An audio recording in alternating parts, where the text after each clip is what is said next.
देख लेलिए ने व्यवस्था सौसे देख लेलिए। बड़ा पवित्र, सब आदमी कहले था भोजन बड्ड सुंदर है। ई मिथिला के भोज समारोह कार्यक्रम छै। देखियो मिथिला में एनाहिते लोक बैस कऽ प्रेम से भोजन करै छथिन। तैं मिथिला के लोक के भोजन बहुत प्रिय होइ छै।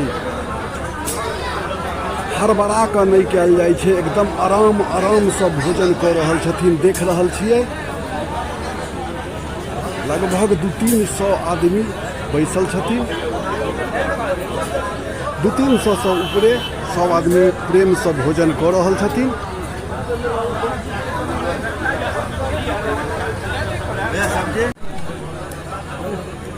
भोजन कर रहूँ। हाँ आराम से भोजन करियो।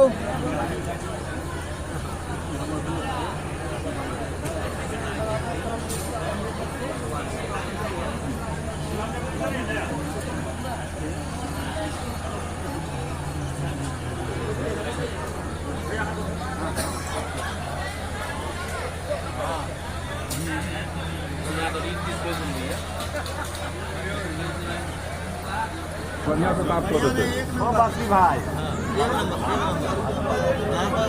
एहन काज करी जे